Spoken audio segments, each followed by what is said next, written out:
찬양이 되게 힙합니다. 헤이요 뭐 그런 비슷한 리듬으로 귀한 찬양 감사합니다. 우리 옆 사람과 인사하겠습니다. 사랑합니다. 감사합니다. 오늘도 은혜 받으십시오.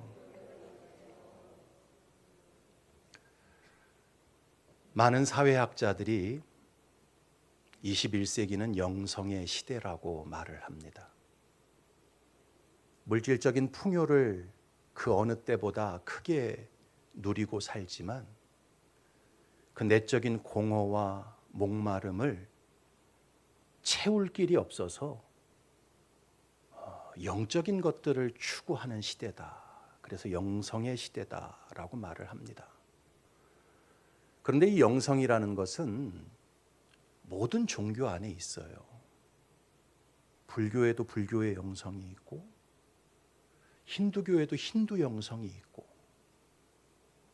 무당들에게도 귀신의 영성이 있고 다 영성이 있습니다. 자, 기독교에도 기독교가 말하는 영성이 있지요. 영성이라 그러면 다 쫓아가면 안 되는 거예요. 그게 어떤 줄기의 영성인지를 이 시대를 살아가는 성도들은 잘 분별할 수 있어야 합니다. 아무거나 신기한 소리 한다고 다 따라가면 안 돼요. 기독교 영성학자들이 자주 하는 말이 있습니다. 그것은 영계의 중심부에는 사랑이 있고 그 영계 외곽에는 권능이 있다라고 말합니다. 따라합시다. 영계의 중심부에는 사랑이 있고 그 영계 외곽에는 권능이 있다.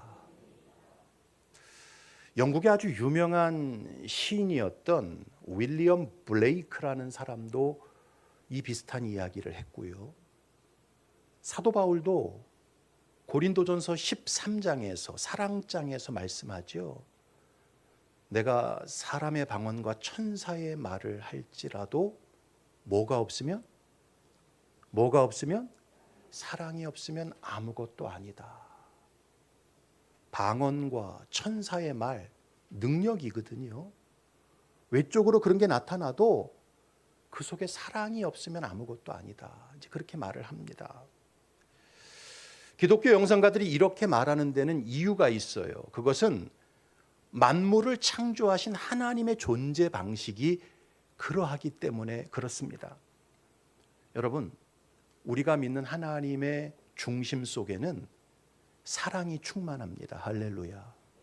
그리고 그 하나님 외부로 드러나는 외곽에는 권세와 능력으로 충만하신 분이세요. 그래서 여러분, 구약 성경의 첫 권인 창세기를 읽어보면 하나님께서 말씀으로 온 우주 만물을 창조하시지 않습니까? 권능의 역사예요. 빛이 있으라, 빛이 생겼고 궁창이 있으라, 궁창이 만들어졌어요. 창조 사역은요, 하나님 외부로 흘러나오는 하나님의 권능, 그 능력을 그대로 보여주고 있습니다. 그런데 신약 성경으로 넘어오게 되면, 신약 복음서를 읽어보면 그 하나님께서 인간을 사랑하시되 자기 독생자 예수 그리스도를 내어주시기까지 사랑하시죠. 하나님이 세상을 이처럼 사랑하사 독생자를 주셨으니. 이 구속의 사역은요, 하나님 중심에 있는 그 사랑을 보여주는 거예요. 그러니까 구약의 첫 시작은 하나님의 외부 권능을 보여준다면, 신약의 첫 시작은 하나님 중심, 그 하나님 속에 있는 사랑을 보여주시는 것이지요. 이처럼 우리가 믿는 하나님은요, 그 중심 속에는 사랑으로 들끓고 있고 그 외부로는 전지전능한 권능으로 충만한 분이십니다. 자, 그래서 하나님의 형상대로 지음받은 사람 역시 이 하나님과 비슷한 구조를 가지고 있어요. 사람의 모든 힘은 주로 어디에 있습니까? 이 육체, 외부에 있죠. 시력, 청력, 근력, 악력, 지구력.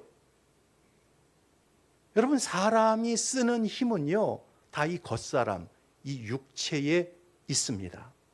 반면 그 힘들을 어디에 어떻게 사용할까를 결정하는 그 사랑, 그 애착은 어디 있어요? 속사람, 마음속에 담겨져 있습니다. 쉽게 예를 들면 여러분, 돈은 어디에 있습니까? 내 호주머니에 있죠. 내 겉사람 돈지갑에 돈이 들어 있어요. 그런데 그 돈을 어디다 어떻게 사용할지를 결정하는 곳은 어디예요? 예? 내 마음이죠. 돈은 힘이요, 권능입니다.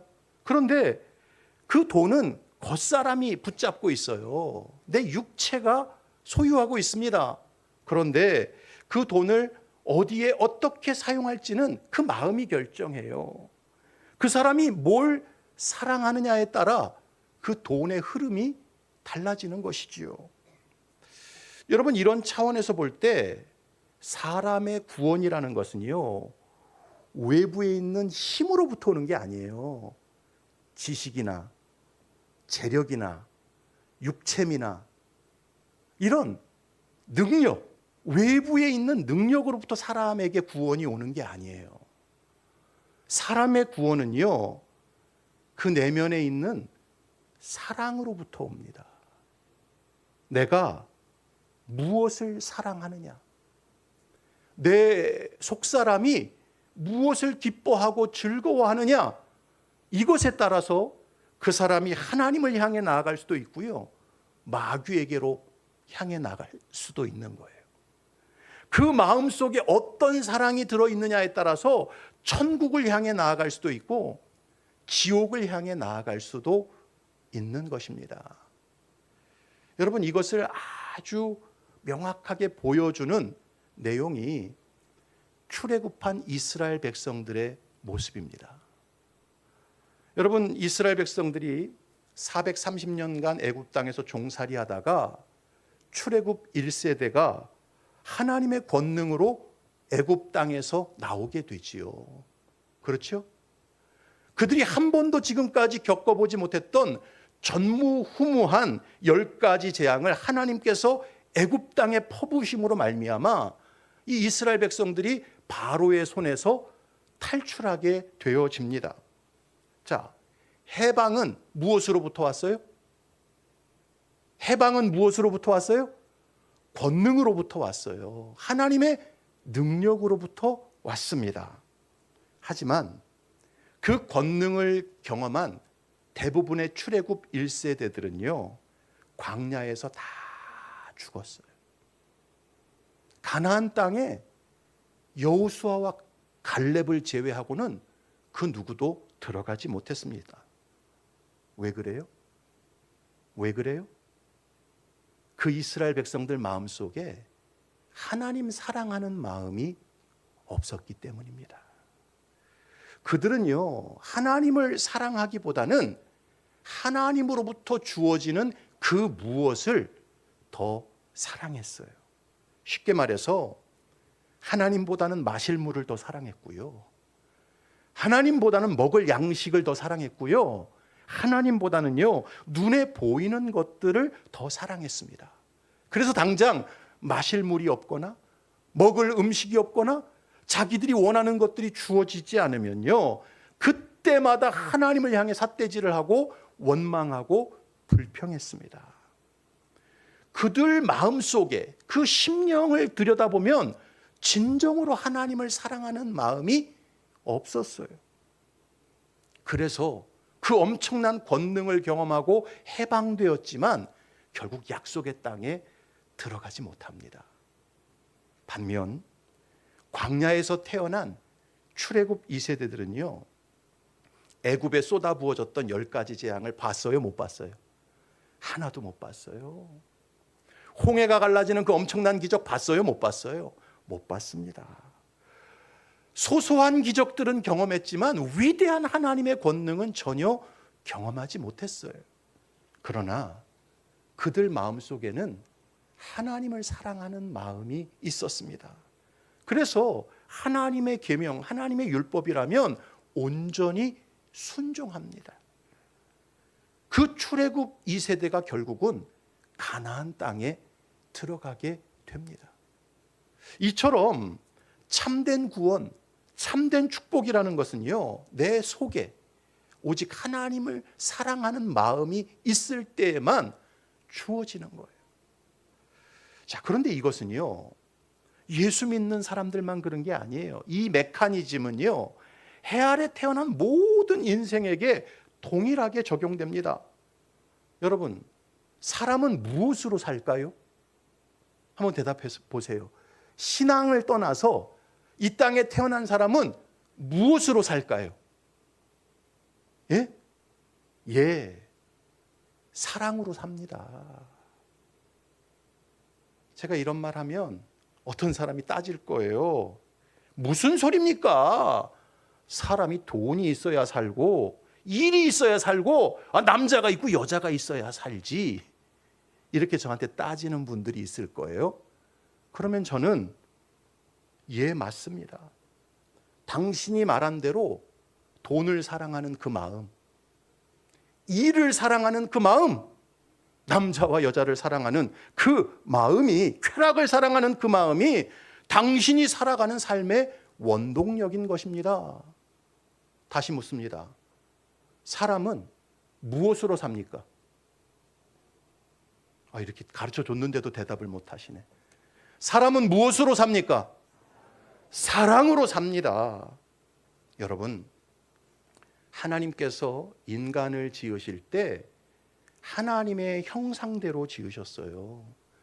하나님의 구조대로, 하나님의 존재 방식대로 지으셨습니다. 그래서 사람 내부에는 사랑이 담겨지고 그 외부에는 그 사랑을 충족하는 힘이 담겨지게 만드셨습니다. 그래서 해 아래 태어난 모든 인간은 그 사람이 예수님을 믿든 안 믿든 하나님을 경외하든 경외하지 않든 다 각자 사랑을 따라 살아가는 거예요. 그런데 문제는 그 사랑이 참된 사랑이냐 거짓 사랑이냐, 이게 중요한 거예요. 그 사랑의 종류에 따라서 인생의 영원한 운명이 달라지게 되는 것입니다. 자, 특별히 오늘 우리가 읽은 로마서 12장 9절부터 21절까지의 말씀은 그리스도인들이 이 땅에서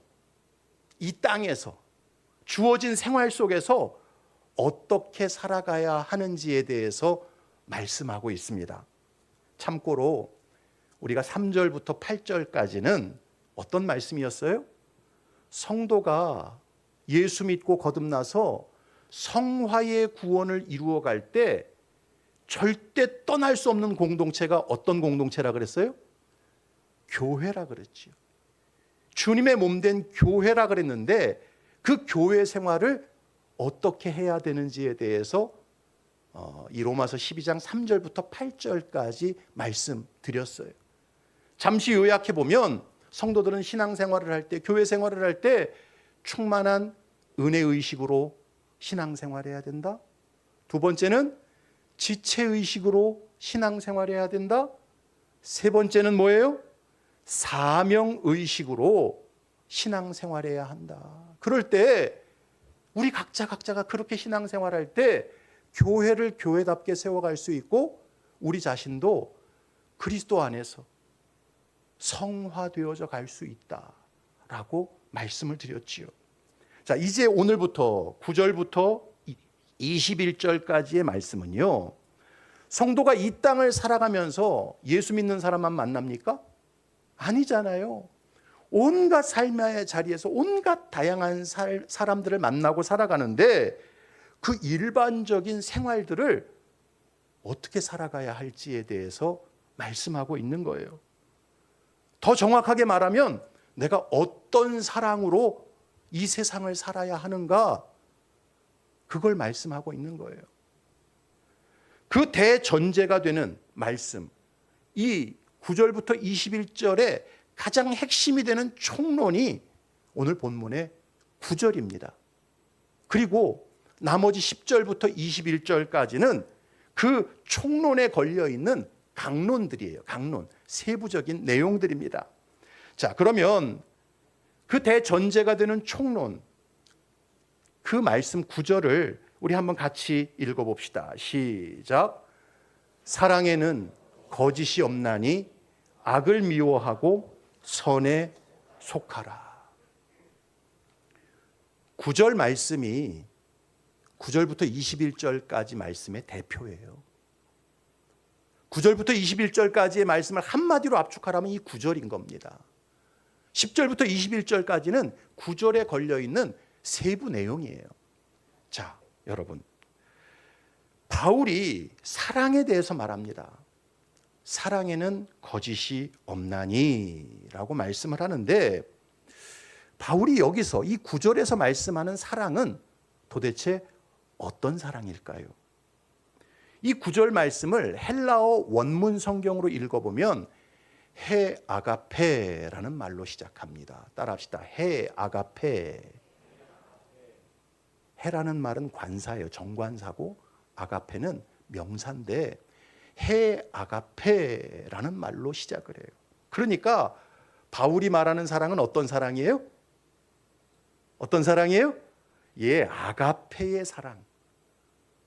하나님의 사랑, 신적인 사랑을 지금 이야기하고 있는 것입니다. 우리가 설교를 많이 들어보신 분들은 잘 알 거예요. 신약 성경에 헬라어로 기록이 되어져 있는데, 이 헬라 사람들은요, 사랑을 크게 네 종류의 단어로 설명을 합니다. 부모와 자식 간에, 그 가족 간에 있는 사랑을 스트로게라는 말로 표현을 해요. 그 다음에 전후에, 동지에, 친구들과 나누는 사랑, 이것을요 필리아라는 단어로 설명합니다. 그리고 남자와 여자가 뜨겁게 사랑하는 그 사랑을 뭐라고 표현해요? 에로스라고 표현합니다. 그리고 하나님의 사랑, 신적인 사랑, 그 완전함과 그 무결한 사랑을 아가페라는 말로 표현합니다. 그런데 그 사람이 진정 예수 그리스도를 믿고 성령으로 거듭난 성도는요, 이 땅을 살아갈 때 어떤 사랑을 붙잡고 살아가야 하느냐? 단지 가족 간의 사랑인 스트로게 사랑도 아니고, 친구들과 나누고 동지들과 나누는 전우회 같은 필리아도 아니고, 그저 남녀 간의 그냥 찌릿찌릿한 에로스 사랑도 아니고, 바로 죄인을 구원하시기 위해 자기 독생자를 아낌없이 내어주신 이 아가페의 사랑, 하나님의 사랑을 붙잡고 이 땅을 살아가야 한다라고 말씀을 하는 거예요. 자, 그런데 이 아가페의 사랑은 누구의 사랑이에요? 하나님의 사랑입니다. 신적인 사랑입니다. 그래서 죄로 타락한 인간이 스스로 자가 발전해서 만들어낼 수 있는 그런 유의 사랑이 아닌 거예요. 이 아가페의 사랑이라는 것은요, 예수 믿고 성령으로 거듭난 사람에게 위로부터 하나님이 부어주시는 사랑입니다. 할렐루야. 하나님께서 은혜로 그 마음속에 쏟아 부어주시는 사랑이 아가페의 사랑이에요. 그러니까 이 아가페의 사랑은요, 예수 안 믿는 세속적인 사람들에게는 한터럭도 기대할 수가 없어요. 이 사랑은 누구에게만 부어진다고요? 예수 믿고 성령으로 거듭난 택자들에게만 부어지는 사랑입니다. 로마서 5장 5절이 이것을 분명히 말씀합니다. 같이 읽어봅시다. 시작. 소망이 우리를 부끄럽게 하지 아니함은 우리에게 주신 성령으로 말미암아 하나님의 사랑이 우리 마음에 부은 바 됨이니. 성령으로 말미암아 하나님의 사랑이 우리 마음에 부어진 그 사랑, 그게 바로 아가페 사랑이고 하나님 사랑인 거예요. 진짜 예수 믿고 거듭난 성도들에게는요, 이 아가페 사랑, 신적인 사랑이 흘러 들어옵니다. 그 사람의 순종과 불순종에 따라서 그 아가페 사랑이 충만하냐 메마르냐, 그 차이는 있어도 거듭난 신자에게만 주어지는 사랑이 바로 이 신적인 사랑, 아가페의 사랑인 거예요. 성도들은요, 이 땅을 살아가면서 가족 간의 사랑, 친구 간의 사랑, 남녀 간의 사랑, 그저 그 사랑에 붙들려 사는 인생이 아니라 아가페 사랑, 하나님 사랑에 붙잡혀 사는 인생인 거예요. 이런 인생을 살아가는 우리 모두가 될 수 있기를 주님의 이름으로 축복합니다. 자, 그렇다면 이 아가페 사랑, 하나님의 사랑은 어떤 사랑일까요? 오늘 우리가 읽은 9절 말씀에서는요, 이 아가페의 사랑을 떠받치는 두 가지 기둥에 대해서 말씀합니다. 아가페 사랑은 도대체 어떤 기둥 위에 세워지는 사랑인가? 두 가지 기둥을 말씀해요. 그래서 오늘 설교 제목이 뭐예요? 아가페 사랑의 두 기둥. 이번 주와 다음 주에 걸쳐서 그 하나하나를 여러분에게 강론하겠습니다. 여러분, 하나님의 사랑은 어떤 사랑일까요? 아가페 사랑은 어떤 사랑일까요? 따라합시다. 거짓이 없는 사랑이다. 아가페의 사랑은요, 거짓이 없어요. 언제나 진실하고 신실합니다. 이것을 다른 말로 표현하면 하나님의 율법과 계명을 기쁘게 지키는 사랑이 바로 아가페 사랑이에요. 9절 초반 같이 한번 읽어봅시다. 시작. 사랑에는 거짓이 없나니. 아가페 사랑, 하나님의 사랑에는요, 거짓이 없어요. 이 거짓이 없다는 말은요, 그 사랑 속에 가식이나 위선이나 허위, 이것이 하나도 섞여 있지 않다라는 뜻입니다. 어떤 상황에서도 진실하고 신실하다. 이것이 아가페 사랑의 특징이에요. 여러분, 영어 단어에서 신실하다라는 뜻을 가진 단어가 sincere라는 단어예요. 예, 저 단어입니다. sincere. 형용사로 되어 있는데 신실한, 그런 뜻입니다. 자, 그런데 이 신실한이라는 단어가 어디서 왔냐 하면 라틴어 시네세라라는 단어에서 와요. 시네세라. 따라합시다. 시네세라.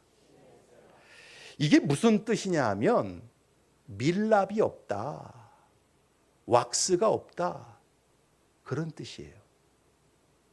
신실한, sincere, 신실하다, 진실하다. 이게 시네세라, 밀랍이 없다, 왁스가 없다. 여기서 온 단어예요. 그 배경이 있어요. 여러분, 옛날 중세시대 때는요, 도자기가 유럽에서 엄청 귀한 물건이었어요. 그래서 동양에서 이 도자기를 가져다가 비싼 값에 팔았단 말이죠. 그런데 그 비싼 도자기를 가지고 오는 중에 충격을 주거나 떨어뜨리게 되면 금이 가거나 깨지겠죠. 그러면 장사하는 사람 입장에서는 이게 손해가 이만저만이 아니죠. 그럼 어떻게 해야 돼요? 밀랍을 가지고 그 깨진 부분을 아주 정교하게 붙이는 거예요. 그리고는 그 위에다 유약을 살짝 바르면 이게 깜짝 같은 거예요. 신실하다는 게 뭐냐? 금이 간 도자기를 밀랍으로 붙이지 않은 것이 신실한 것이다. 시네세라, 밀랍이 없다. 거기서 나온 말이에요. 거짓이 없고 가식이 없고 감추는 게 없고 위선이 없는 것이 여러분 신실하다는 말의 뜻인 것입니다. 그런데 아가페 사랑, 하나님의 사랑이 꼭 그와 같다라는 것이지요. 여러분, 하나님의 사랑은요, 조금의 거짓이나 가식이나 위선이 없습니다. 하나님의 사랑은 진실함과 신실함으로 충만해요. 자, 그러면 바울이 오늘 본문에서 사랑에는 거짓이 없나니 라고 이 말씀한 뜻이 단순히 예수 믿는 그리스도인들을 향해서 세상에서 속이고 살지 말아라, 거짓말하지 말고 정직하게 살아라, 그런 뜻으로 이 본문을 속에 이렇게 기록을 한 것일까요? 예, 일면 그런 내용도 포함이 되어 있어요. 그러나 오늘 이 구절에는요, 더 깊은 의미가 있습니다. 그것은 바로 하나님의 율법, 하나님의 계명을 기쁘게 지키며 살아라. 사랑에는 거짓이 없나니, 이 말씀 속에는 하나님의 율법, 하나님의 계명을 너무나 기뻐하고 즐거워하며 지키며 살아라, 그 의미가 들어있는 거예요. 아가페 사랑, 하나님의 사랑은요, 하나님의 율법과 계명을 떠나서는 설명되어질 수가 없어요.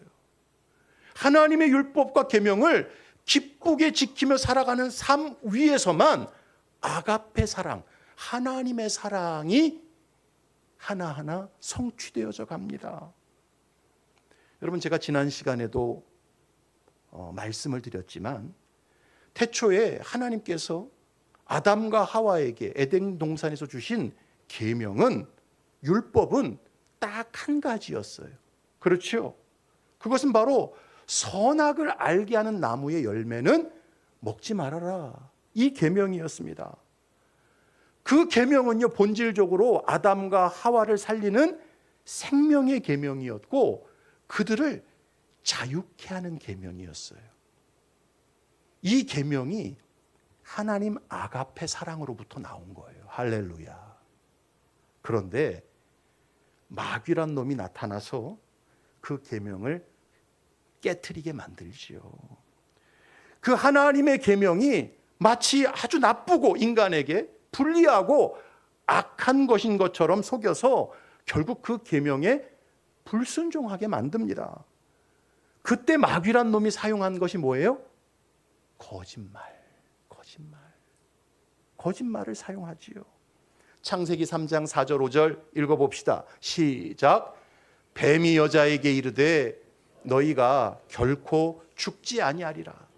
너희가 그것을 먹는 날에는 너희 눈이 밝아져 하나님과 같이 되어 선악을 알 줄 하나님이 아심이니라. 마귀는요, 언제나 하나님의 율법과 계명이 인간에게 아주 나쁘고 불리하고 악한 것인 것처럼 거짓말로 속입니다. 그리고 인간들은 그 거짓말에 속아서 하나님의 율법과 계명을 버리고요, 불순종으로 나아가요. 하지만 언제나 그 결과는 똑같습니다. 바로 사망과 저주에 떨어지는 거예요. 따라서 이 아가페 사랑, 하나님의 사랑은요, 언제나 하나님의 율법과 계명에 기초한 사랑인 거예요. 여러분, 하나님께서 인간에게 주시는 이 율법과 계명은요, 하나님의 중심, 그 아가페 사랑으로부터 나오는 거예요. 인간을 끔찍하게 사랑하는 그 마음으로부터 그 율법과 계명이 나오는 것입니다. 그래서 율법과 계명은요, 이 세상에서 가장 진실하고 신실한 것입니다. 따라합시다. 하나님의 율법과 계명은 이 세상에서 가장 진실하고 신실한 것이다. 이것을요, 하나님의 사람 모세가 신명기에서 분명히 대언합니다. 신명기 10장 12절 이하 같이 읽어봅시다. 시작. 이스라엘아, 내 하나님 여호와께서 내게 요구하시는 것이 무엇이냐? 곧 내 하나님 여호와를 경외하여 그의 모든 도를 행하고 그를 사랑하며 마음을 다하고 뜻을 다하여 네 하나님 여호와를 섬기고 내가 오늘 내 행복을 위하여 네게 명하는 여호와의 명령과 규례를 지킬 것이 아니냐. 여러분, 하나님은 사랑으로 충만한 분이십니다. 할렐루야. 그래서 하나님께서는 언제나 하나님의 백성들이 이 땅에서든지 저 하늘에서든지 최고의 행복을 누리기를 바라세요. 왜냐하면 하나님은요, 자기 형상대로 지은 인간을 너무나 사랑하시기 때문입니다. 그래서 하나님께서 주신 것이 바로 여호와의 명령과 규례인 거예요. 인간에게 너무나 귀하고 좋은 것이기에 율법과 계명을 주신 것입니다. 여러분, 예수님이 말씀하시잖아요. 너희가 악할지라도 자녀에게 좋은 것을 주지 않느냐. 자녀가 떡을 달라는데 돌을 주고 생선을 달라고 그러는데 뱀을 주는 아비가 있느냐? 너희가 악할지라도 자식에게는 좋은 것 주려고 하지 않느냐? 하나님께서 인간에게 주신 율법과 계명은요, 아가페 사랑, 하나님 사랑에서부터 흘러나온 거예요. 할렐루야. 자, 이사야 48장 17절 이하 읽어봅시다. 시작. 너희의 구속자시요 이스라엘의 거룩하신 이 여호와께서 이르시되 나는 내게 유익하도록 가르치고 너를 마땅히 행할 길로 인도하는 네 하나님 여호와라. 네가 나의 명령에 주의하였더라면 내 평강이 강과 같았겠고 내 공의가 바다 물결 같았을 것이며 내 자손이 모래 같았겠고 내 몸의 소생이 모래알 같아서 그의 이름이 내 앞에서 끊어지지 아니하였겠고 없어지지 아니하였으리라 하셨느니라. 하나님의 율법과 계명은요, 인간을 유익하게 하기 위해 주신 거예요. 할렐루야. 뿐만 아니라 가장 고차원적인 사람답게 살게 하시려고 주신 계명이에요. 하나님의 사랑으로부터 나왔기 때문에 가장 진실하고 신실한 것입니다. 따라서 하나님의 율법과 계명을 기쁘게 순종하는 사람은요, 평강이 충만하고 공의가 충만하고 자손이 형통하고 번성한 삶을 살아갈 수밖에 없는 것입니다. 그래서 예수님께서도 하나님께서 주신 이 율법과 계명의 근본 정신이 무엇인지 분명히 말씀하시죠. 마태복음 22장 같이 읽어봅시다. 시작. 그 중에 한 율법사가 예수를 시험하여 묻되 선생님, 율법 중에서 어느 계명이 크니까? 예수께서 이르시되 내 마음을 다하고 목숨을 다하고 뜻을 다하여 주 너의 하나님을 사랑하라 하셨으니 이것이 크고 첫째 되는 계명이요 둘째도 그와 같으니 내 이웃을 내 자신같이 사랑하라 하셨으니 이 두 계명이 온 율법과 선지자의 강령이니라. 하나님 사랑, 이웃 사랑, 이것이 온 율법과 선지자의 강령이고 근본 정신이다 라고 주님이 말씀하는 거예요. 그 율법, 우리를 올가매려고, 우리를 구덩이에 쳐넣으려고, 우리를 세상 사람들보다 불편하게 만들려고 주신 게 아니라 하나님 사랑의 진수, 이웃 사랑의 진수로 그것을 주신 것입니다. 그래서 이 하나님의 율법과 계명을 기쁘게 지키는 사람만이 아가페 사랑, 하나님 사랑 안에 머물 수 있고 하나님의 생명과 복을 누릴 수 있게 되는 거예요. 여러분, 예수님께서 요한복음 12장 50절에서 분명히 말씀하셨습니다. 읽어봅시다. 시작. 나는 그의 명령이 영생인 줄 아노라. 그러므로 내가 이르는 것은 내 아버지께서 내게 말씀하신 그대로니라 하시니라. 나는 그의 명령, 그의 율법과 계명이 영생인 줄 아노라. 하나님의 명령, 하나님의 계명은 본래적으로 하나님 사랑, 아가페 사랑으로부터 나온 것입니다. 가장 진실하고 신실한 거예요. 그래서 그 하나님의 사랑을 기쁘게 받아들이면서 율법과 계명에 순종하는 사람은 영생을 얻게 된다. 주님이 말씀하신 거예요. 요한복음 14장 15절 말씀 읽어봅시다. 시작. 너희가 나를 사랑하면 나의 계명을 지키리라. 성도가 예수님을 사랑하고 하나님을 사랑하는 증거가 다른 게 아니에요. 나의 계명, 곧 하나님의 율법과 계명을 지키는 것이 예수님 사랑하는 것이다. 분명히 말씀합니다. 요한복음 14장 21절 같이 읽어봅시다. 시작. 나의 계명을 지키는 자라야 나를 사랑하는 자니 나를 사랑하는 자는 내 아버지께 사랑을 받을 것이요 나도 그를 사랑하여 그에게 나를 나타내리라. 여러분, 우리 삶 속에 하나님의 임재와 능력이 충만하게 나타나는 비결이 뭔 줄 아세요? 단순히 기도 많이 하고 단순히 금식 많이 하고 단순히 철야 많이 해서 오는 게 아니에요. 예수님 뭐라고 말씀합니까? 하나님의 율법과 계명을 기쁘게 지킬 때 내가 그에게 나를 나타낼 것이다. 할렐루야. 왜냐하면 하나님의 율법과 계명은요, 아가페 사랑의 진수예요. 하나님 사랑의 본류입니다. 하나님의 사랑이 이 율법과 계명을 통해서 분명하게 드러나고 나타난 것입니다. 그래서 사도 요한이 뭐라고 말합니까? 요한일서 2장 4절 이하 읽어봅시다. 시작.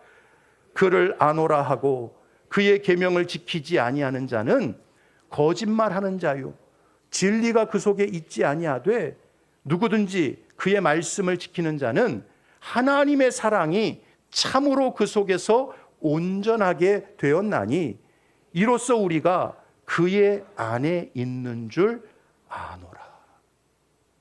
하나님의 율법과 계명은요, 하나님의 진리로부터 나온 것이고 동시에 하나님의 마음, 하나님의 아가페 사랑으로부터 나온 거예요. 그 계명을 지키는 자가 하나님 사랑하는 자고 하나님 안에서 온전해져 가는 자다라고 요한은 분명히 말씀합니다. 사랑하는 성도 여러분, 우리가 이 세상에서 아가페 사랑으로 살아간다, 하나님 사랑으로 살아간다는 것은요, 마귀가 뿌려놓은 온갖 거짓말에 속아서 눈에 보이는 것을 믿고 따라가고 세상을 의지하는 그런 삶이 아니라 도리어 우리가 가장 행복하게 살기를 바라시고 저 영원한 생명과 기업을 온전히 상속받기를 바라시는 그 하나님의 사랑과 신실함으로부터 나온 이 율법과 계명을 온전히 믿고 기쁘게 순종하며 사는 거예요. 이게 아가페 사랑, 하나님 사랑으로 우리가 이 세상을 살아가는 첫 번째 기둥인 것입니다.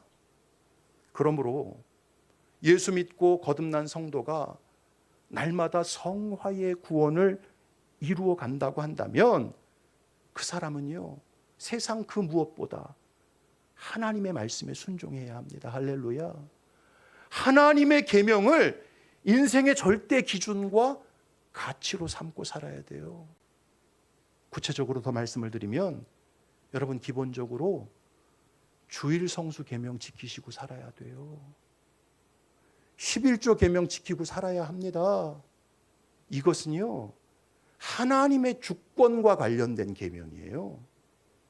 하나님의 백성이 하나님과 피조물 사이를 구분하는 현대판 선악과와 같은 계명이에요.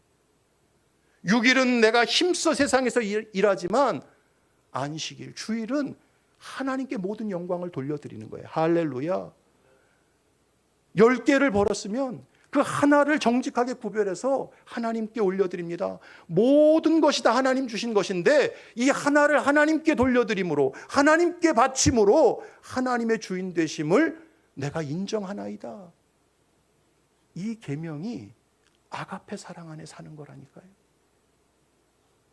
사랑엔 거짓이 없나니. 하나님의 계명 안에 사는 거예요. 두 번째는요, 신의 산에서 하나님께서 언약 백성에게 주신 이 십계명을 생명처럼 소중히 여기며 살아가는 거예요. 구약에 보면 많은 의식법이 있어요. 이 의식법은 예수 그리스도로 말미암아 완성되었고 없어졌습니다. 하지만 십계명은 지금도 유효한 하나님의 계명, 하나님의 율법입니다. 예수 믿으면 십계명 뭐 대충 그냥 건너뛰고 살아도 돼? 절대 그렇지 않아요. 십계명 자체가 아가페 사랑으로부터 우리에게 주어진 거예요. 여러분, 길게 얘기할 거 없고 우리 십계명 다시 한번 읽어봅시다. 출애굽기 20장 3절 이하 같이 읽습니다. 시작. 너는 나 외에는 다른 신들을 내게 두지 말라. 너를 위하여 새긴 우상을 만들지 말고 또 위로 하늘에 있는 것이나 아래로 땅에 있는 것이나 땅 아래 물속에 있는 것에 어떤 형상도 만들지 말며 그것들에게 절하지 말며 그것들을 섬기지 말라. 나 네 하나님 여호와는 질투하는 하나님인즉 나를 미워하는 자의 죄를 갚되 아버지로부터 아들에게로 3, 4대까지 이르게 하거니와 나를 사랑하고 내 계명을 지키는 자에게는 1000대까지 은혜를 베푸느니라. 너는 네 하나님 여호와의 이름을 망령되게 부르지 말라. 여호와는 그의 이름을 망령되게 부르는 자를 죄 없다 하지 아니하리라. 안식일을 기억하여 거룩하게 지키라.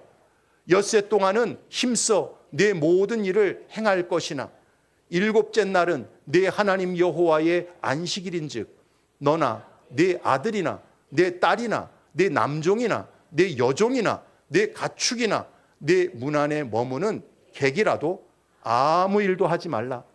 이는 엿새 동안에 나 여호와가 하늘과 땅과 바다와 그 가운데 모든 것을 만들고 일곱째 날에 쉬었음이라.